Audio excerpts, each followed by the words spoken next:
Assalamualaikum warahmatullahi wabarakatuh, teman-teman semua penderita asam lambung, GERD, anxiety, psikosomatis disorder dimanapun kalian berada. Semoga kalian diberikan kesembuhan, diberikan kesehatan, diberikan kesenangan, kebahagiaan, serta ketenangan. Amin, amin ya robbal alamin. Baik, berjumpa lagi dengan saya tentunya di channel Berpikir Positif. Bagi teman-teman semua penderita asam lambung, GERD, anxiety, psikosomatis yang sedang mengalami berbagai sensasi, juga selalu berpikir negatif, akan takut penyakit kronis, takut penyakit berat, dan ujung-ujungnya takut M. Mulai saat ini stoplah, hentikan, jangan stuck selalu berpikir seperti itu. Dan itu semua tidak ada hubungannya. Sensasi yang kalian alami itu adalah bentuk respon tubuh, dan sifat sensasi itu hanya numpang lewat, teman-teman. Tanpa kalian cari tahu solusinya, tanpa kalian repot-repot mencari cara ngilangin sensasi, sebenarnya sensasi itu hilang dengan sendirinya. Dan sifatnya sensasi itu hanya numpang lewat, teman-teman. Kalau nggak numpang lewat, pasti kalian tiap hari merasakan sensasi satu sisi saja. Tapi nyatanya ketika ada satu sensasi di satu titik, pasti ya akan hilang dengan sendirinya sebenarnya. Contoh, kalian itu nafasnya itu berat. Itu kan tidak selamanya nafas berat satu hari penuh. Tanpa kalian cari solusi, sebenarnya itu ya hilang dengan sendirinya. Lama-lamanya paling beberapa detik saja. Karena itu adalah bentuk kecemasan dari yang sering kalian pikirkan, akan takut kronis, takut penyakit berat, dan ujung-ujungnya takut M gitu. Sebenarnya itu ya wajar-wajar aja, apalagi kalau tiba-tiba jantung berdebar-debar. Karena apa? Karena sebelum terjadinya jantung berdebar-debar, itu kan penderita anxiety disorder itu selalu berpikir takut kronis, mikirnya M terus apa ini nggak lama lagi, pikirannya seperti itu. Itu padahal ya baik-baik saja sampai saat ini, ya kalian masih baik-baik saja alias masih hidup kan. Nah, saya di sini bukan dokter, saya bukan ahli medis, saya bukan ahli psikiater. Saya penyintas asam lambung, GERD, anxiety, psikosomatis yang akan membagikan suatu pengalaman kepada kalian. Bukan berarti saya akan mempergurui kalian, saya hanya ingin mengajak kalian biar kalian keluar dari zona anxiety disorder. Karena saya pernah ngalamin dan bagaimana rasanya, bagaimana cara mengalihkannya itu ya sudah saya lalui semua itu. Saya juga pernah merasakan begitu horornya, ya juga saya pernah ngalami, teman-teman. Alhamdulillah izin Allah saya sudah sembuh. Saya merasakan asam lambung itu 3 bulan. Waktu pemulihan saya putuskan berhenti minum obat, juga berhenti minum herbal, teman-teman. Alhamdulillah sembuh dalam waktu 1 bulan itu, waktu pemulihan, teman-teman. Bagi teman-teman yang belum subscribe, alangkah baiknya subscribe terlebih dahulu agar channel ini semakin berkembang. Kalau channel ini berkembang, tentunya akan menjadikan suatu kebahagiaan buat saya. Juga akan selalu memotivasi, mengedukasi, minimalnya menemani kalian, teman-teman. Juga jangan lupa like, komen, serta share video ini kepada teman-teman yang juga sedang mengalami gangguan asam lambung, GERD, anxiety, psikosomatis. Session kali ini saya akan membahas kenapa penderita anxiety selalu yang diingat itu mati, mikirnya itu MM terus ya. Memang penderita anxiety disorder itu banyakkan pasti ya merasakan kecemasan, merasakan ketakutan. Dan kecemasan itu tidak lain dan tidak bukan, itu mikirnya pasti M dan takut M itu. Kenapa seperti itu ya Mas? Karena satu, pernah ngalami serasa kayak mau M. Yang pemicunya itu dari GERD, teman-teman. Nah, bagaimana cara ngatasinya Mas biar GERD-nya itu sembuh? Maka kalian harus perbaiki pola makannya saja, ya kan? Pola makannya saja. Tapi tidak hanya sekedar pola makan, kalian harus cari tahu dulu asal muasalnya kenapa GERD itu terjadi kepada kita, ya kan? Kenapa kok kita mengalami GERD, asam lambung GERD itu kenapa? Nah, secara referensi, secara hal yang membuktikan atau secara realita ya, secara realita orang yang mengalami gangguan asam lambung GERD tidak lain dan tidak bukan pasti karena pikiran, teman-teman. Kenapa kita mengalami asam lambung GERD? Karena pikiran kita yang terlalu over, stres yang tinggi sehingga memicu ke asam lambung kita. Asam lambung tidak berfungsi seperti sewajarnya atau tidak semestinya. Itu semua orang kena asam lambung GERD pasti semua itu punya pikiran yang stres, alias pikirannya itu banyak sehingga stres. Lah, berdampak ke asam lambung, teman-teman. Berarti kalau sudah ditemukan asal muasalnya, Berarti kuncinya sekarang hindari pikiran yang stres. Hindari pikiran yang stres. Terus kiranya hal-hal yang sekiranya kita tidak mampu, mulai saat ini belajarlah step by step masa bodoh. Ya kan, daripada kita kena asam lambung GERD, juga rasanya nggak enak, rasanya itu nano-nano bermacam-macam, juga akhirnya kita mengalami GERD yang serasa kayak mau M itu, ya kan. Nah, itu juga mempengaruhi ke pikiran kita, teman-teman. Dalam artian akhirnya kita apa-apa jadi takut berlebih, cemas berlebih. Lah, dari situ kita terperangkap lingkaran anxiety gitu. Lah, terus bagaimana, Mas? Biar sembuh, ya harus perbaiki 3P-nya. Pola pikirnya, hindari stres, hindari overthinking, hindari kebanyakan searching, juga hindari kepo terhadap penyakit. Dan yang lebih penting, hindari cari tahu ciri-ciri orang yang mau M. Itu sangat-sangat mengganggu di pikiran kita, teman-teman. Makanya mulai saat ini harus hindari 4 perkara: hindari stres, hindari overthinking, hindari kepo, hindari searching, ya. Itu penting sekali, karena penderita asam lambung GERD anxiety itu tidak lepas memikirkan hal-hal yang sifatnya itu negatif, takut kronis, takut penyakit berat, dan ujung-ujungnya M. Nanti kalau semakin kebanyakan searching, itu mengganggu ke pola pikir kita gitu. Berarti nomor 1 itu pola pikirnya diperbaiki dulu. Juga harus memperbaiki pola makannya. Makanlah yang teratur, itu juga menjadi obat sebenarnya, teman-teman, untuk penyembuhan dari GERD-nya itu, asam lambung GERD-nya. Apakah perlu memantang makanan, Mas? Kalau awal pemula itu alangkah baiknya sih memantang dulu, tapi nggak terlalu lama, nggak sampai bertahun-tahun mantangnya. Terus mantangnya itu ya sesuai apa yang tidak cocok di tubuh kalian saja. Jadi kesimpulannya, makan sesuai kebutuhan tubuh kalian saja, itu yang paling utama, teman-teman. Jadi makanlah sesuai kebutuhan tubuh. Dirasa kalau makan ini kemudian perut kok nggak nyaman, berarti itu bukan kebutuhan tubuh kalian. Juga hindari makan yang berlebih, ya. Kalau saya dulu yang saya pantang, itu makanan yang sifatnya bersantan dan pedas, juga memantang kopi, teman-teman. Itu hanya 2. Apakah Mas memakan bakso atau mie ayam? Iya, saya memakan. Nah, itu kambuh dah, Mas. Alhamdulillah sih ya, kambuh tapi nggak horor gitu. Jadi kuncinya itu di pola pikir. Alhamdulillah kalau di situ, kalau setelah makan itu saya agak masih bisa mengendalikan pola pikir, walaupun sensasinya itu perutnya itu rasanya nggak nyaman gitu, tapi saya makan, dan itu pun saya kan nggak sering makan bakso dan mie ayam gitu loh. Yang sering itu saya pantang yang sifatnya pedas sama bersantan, dan juga memantang kopi. Itu bagi yang pemula. Tapi di sisi lain, saya itu ya mengonsumsi herbal, teman-teman. Awal bulan sudah obatnya ya jalan, herbalnya ya jalan, karena saya dulu itu kan tahunya cuma asam lambung GERD saja. Jadi ya saya konsisten itu di bulan pertama dan bulan kedua saya minum kunyit, herbal itu kunyit sama madu itu di bulan pertama dan bulan kedua, teman-teman. Kalau saya minum kunyit itu di waktu sore habis maghrib sama setelah subuh itu, teman-teman, bangun tidur saya minum. Setelah bangun tidur saya minum air hangat, setelah minum air hangat barulah saya minum kunyit.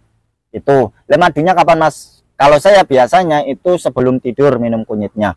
Itu 2 bulan saya konsisten. Juga saya waktu itu juga belum tahu istilah anxiety, dan saya nggak tahu kalau saya kena anxiety kan. Yang ada itu apa-apa kok takut gitu kan.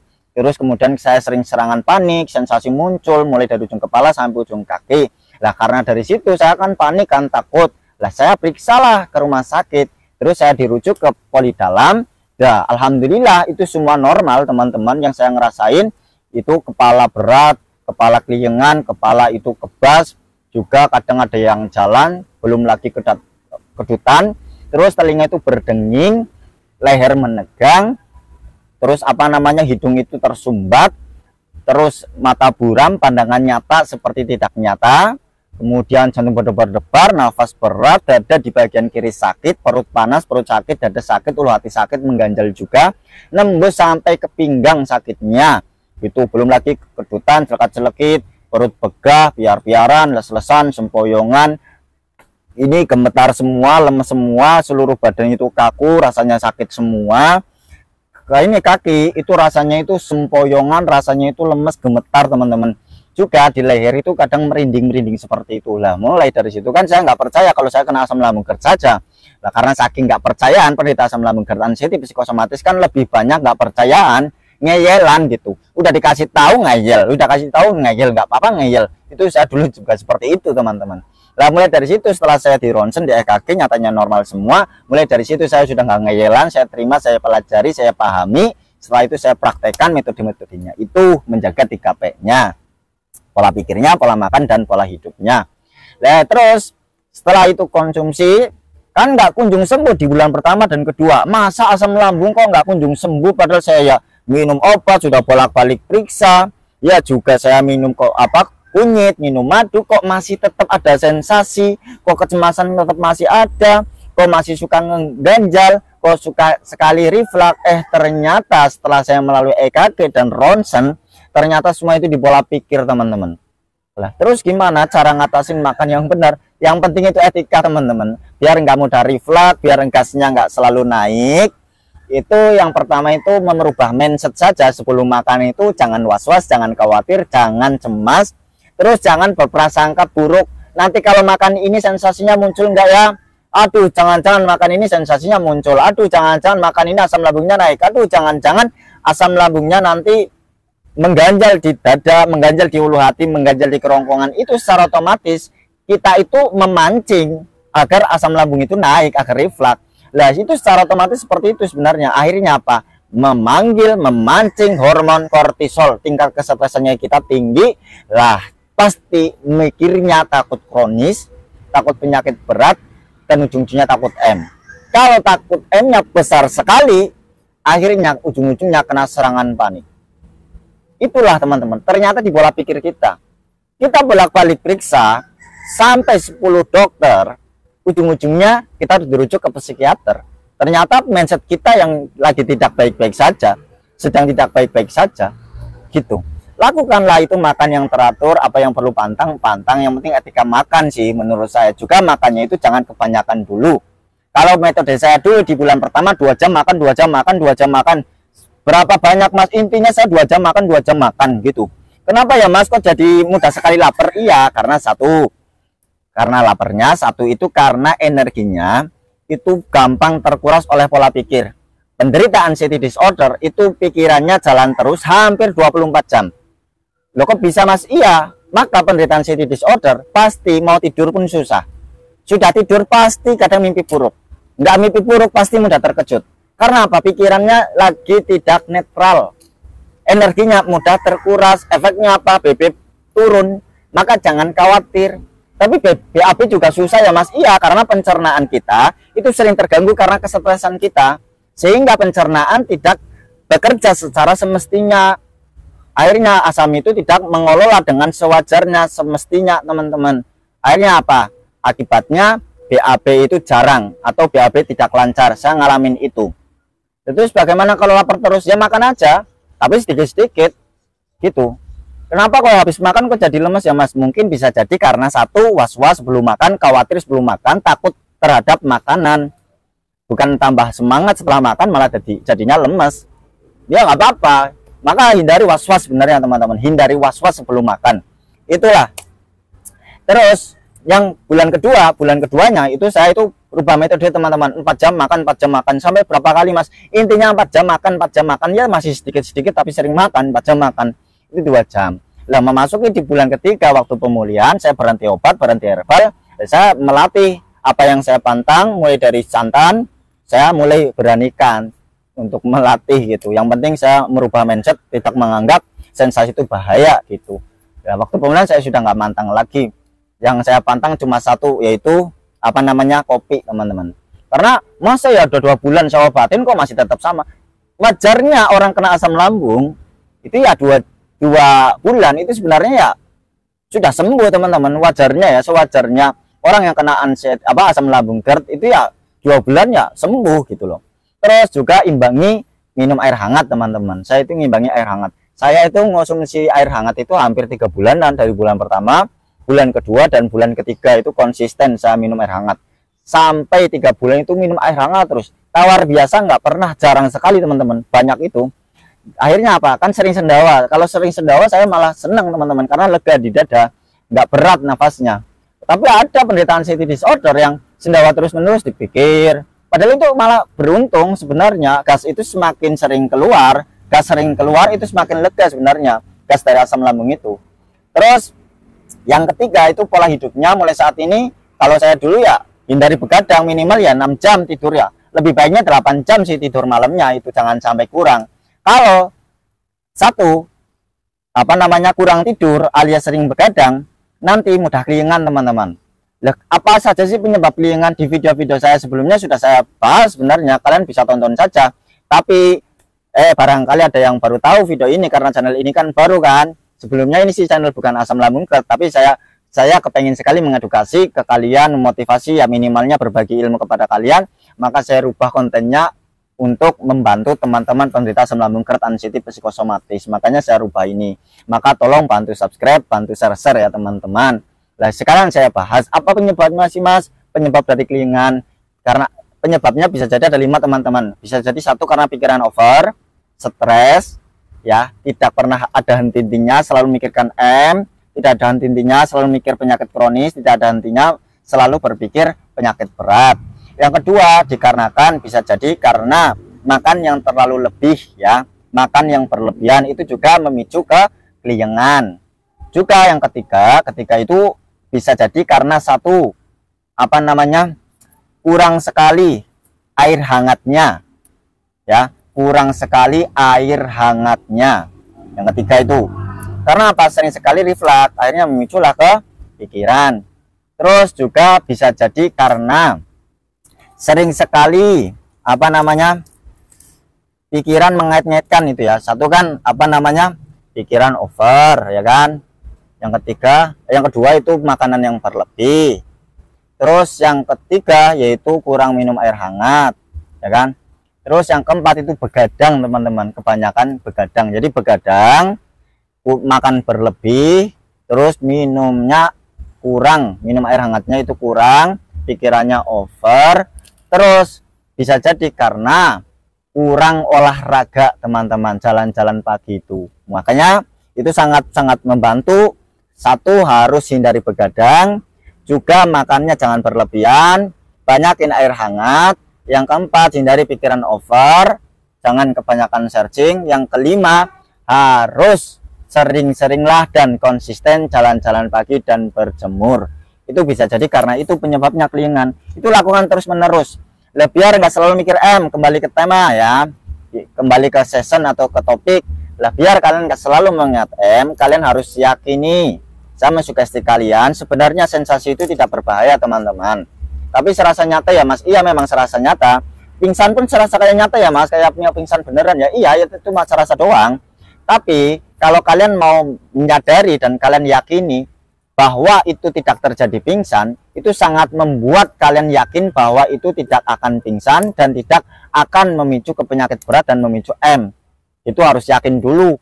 Oh iya Mas, bener kok, memang nyatanya nggak pingsan. Iya memang nyatanya nggak pingsan. Apa pernah kalian mengalami pingsan? Enggak kan? Mengalami jatuh? Enggak kan? Serasa kayak mau jatuh, kalian jatuh enggak? Enggak kan? Enggak, itu cuma serasa doang. Terus kok sensasinya horor sekali ya Mas, serasa nyata kok hampir mirip sama penyakit kronis. Iya memang hampir mirip saja, sebenarnya itu tidak berbahaya. Terus biar ingatnya enggak selalu ketika ada sensasi enggak selalu itu gimana Mas? Yaitu kuncinya yakini kalau kalian sadari kena mental. Kalian yakini dulu kalau kalian kena mental, kena psikis. Sadari kalau kalian kena mental.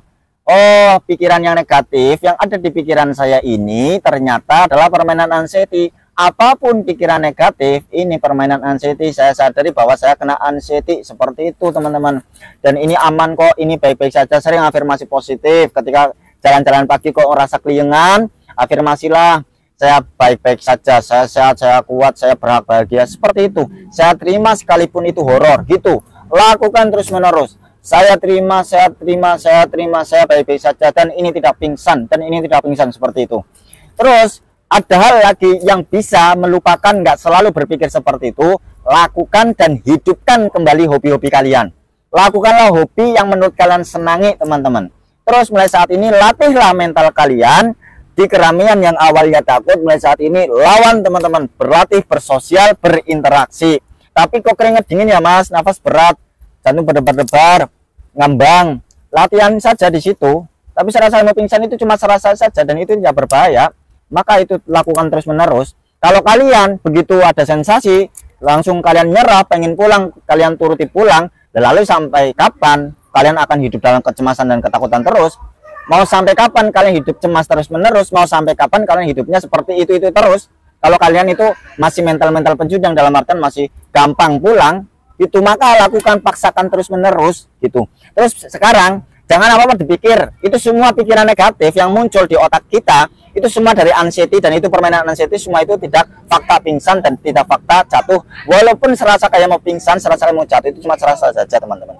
Maka ayolah bangkit terus, kalian jangan pernah menyerah, jangan pernah pesimis, kalian harus optimis, latihan berpikir positif ya, latihan berpikir positif, jangan mengait-ngaitkan lagi, semua itu hanya bentuk respon tubuh saja, dan itu tidak ada hubungannya penyakit kronis, itu aman. Kalau kalian kena serangan panik, sadari bahwa kalian kena anxiety, itu cuma mental saja kok, jangan langsung berpikir tapi itu muncul sendiri Mas, udah lawan, dilatih, alihkan, melakukan hobi yang kalian senangi atau melakukan hal-hal yang kalian senangi, itu lakukan secara konsisten.